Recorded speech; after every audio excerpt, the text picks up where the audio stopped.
මේ අපි මේ සිටින මළුව මේ අපේ දැසට පේන උතුම් ස්වර්ණමාලී මහා සෑරජානන් වහන්සේ දෙව්ලොවත් බ්‍රහ්ම ලෝකයත් මනුස්ස ලෝකයත් නාග ලෝකයත් කියන සියලුම ලෝක අතරින් සුවිශේෂීම ස්තූප රාජානන් වහන්සේ තමයි ස්වර්ණමාලී මහා සෑරජානන් වහන්සේ.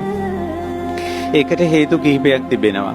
මේ ස්වර්ණමාලී මහා සෑරජානන් වහන්සේ පිහිටි භූමියට ලෞතුරා සම්මා සම්බුදුරජාණන් වහන්සේ අපේ ගෞතම සම්මා සම්බුදුරජාණන් වහන්සේ 500ක් මහරහතන් වහන්සේලා සමග වැඩම කොට සමාපatti සුවයෙන් වැඩ හිටපු ශ්‍රී සම්බුදු සිරිපා පහසින් පාරිසුද්ධත්වයට පත් වුණ බිම. ඊට කලින් ලෝකේ පහළ වුණ කකුසඳ කෝණාගමන කාශ්‍යප කියන බුදුවරු 3 නමටම මේ ලංකා දූපත අතපැන්වක් කරලා පූජා කරලා තියෙන්නේ මේ රුවන්වැලි සෑ භූමියේ පිහිටි මේ පිම්බිමේ. එතකොට බුද්ධ ශාසනයේට බුද්ධ ශාසන 4කම මේ භූමිය ලංකාව පූජා වෙච්ච තැන මෙතන.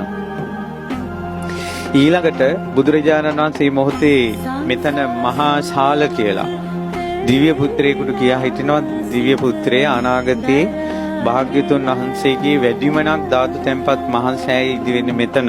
ගාමිණී අභය කියලා පින්වන්තයෙක් පහළ වෙලා ස්තූපේ කරවනවා. මේ භූමියට මහා කස්සප මහරහතන් වහන්සේ වැඩම කළා. මේ භූමියට සාරිපුත්ත මහ මුනිදුන් මුගලන් මහ මුනිදුන් වැඩම කළා.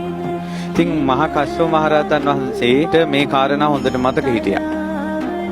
ඉතින් බුදුරජාණන් වහන්සේ ලංකාවට වඩිනකොට එවකට මේ භූමියේ මිනිසුන් නැහැ. ඉතින් මේ භූමිය බුදුරජාණන් වහන්සේ වෙනුවෙන් වෙන් වෙච්ච භූමියක් විදිහට කටුරොහොල් ඇති වෙලා කාටවත් අපිරිසිදු කරන්න බැරි විදිහට මේ භූමිය වෙන් වෙලා තිබුණා.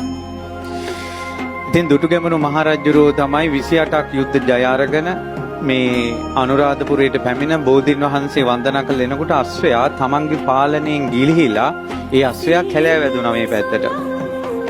ඒ වැදිලා ඒ අශ්වයා එනකොට මිහිඳු මහරහතන් වහන්සේගේ වචනේ මිහිඳු මහරහතන් වහන්සේ සපු මල් අරගෙන දේවානම්පියතිස්ස රජු ඉදිරියේ මේ භූමියට ඉස්සා. මේ පොළොව කම්පා වුණා. ස්වාමීනි අයි පොළොව සෙලුනේ. මහරජා අනාගතේ මහා ස්තූපයක් ඉදි වෙනවා මෙතන. තුන් ලෝකේට මා සදෘස ස්තූපය. ඉතින් ස්වාමීනි මම කරන්න නෑ. ඔබට ගොඩක් කටයුතු තියෙනවා. ඔබගේ මුණුබුරෙක් ඉන්නවා ගාමිණී අබේ කියලා අනාගතේ. එතුමා තමයි මේ ස්තූපය කරවන්නේ. අන්නේ විස්තරේ ලියලා මේ කණුවක හිටවලා තමයි දේවානම්පියතිස්ස රජුරෝ මේ භූමිය වෙන් කළා තිබ්බේ. ඉතින් අර ඒ කණුව ළඟට තමයි අර දුටුගැමුණු රජුරෝ බෝධීන් වහන්සේ වැඳලා එනකොට අශ්වයා මේ කැලෑ පැනලා පැමිණි. ඇවිල්ලා අර කණුව වටේ කැරකෙනවා. රජුරෝ අශ්වයාගෙන් බැහැලා කණුවේ අකුරු කියවනකොට අනාගතේ ගාමිණී අබේ කියලා රජ කෙනෙක් මෙතන මහා ස්තූපයක් ඉදි කරනවා කියන අකුරු දැකලා ඉපදෙන්නත් කලින් තමන්ගේ නම ගලක කොටා විස්තර අනාවැකි කියපු බව සීකරනකොට රෝමෝද්ගමනය වුණා. ආන්නේ ගල් කුළුණ මෙතනින් එහා පැත්තේ. මෙතනින් අර ආබාධිත අයට යන්න එන්න පාලමක් තියෙනවා. ඒකෙන් එහා පැත්තේ අදටත් ඒ ගල් කුළුණ එළියේ හිටවලා තියෙනවා. දේවානම්පියතිස්ස රජුරෝ මැද හිටවලා තිබ්බ ගල් කණුව. ඊට පස්සේ ඒ ගල් කණුව අයින් කරවලා මේ භූමිය සමතලා කළා. දසමහ යෝධයන් මහා ඇතුන්ගෙන් මේ භූමිය හදලා ඒ රුවන්වැලි මහල් සෑය කරවපු විස්තර ඔබ අහලා ඇති.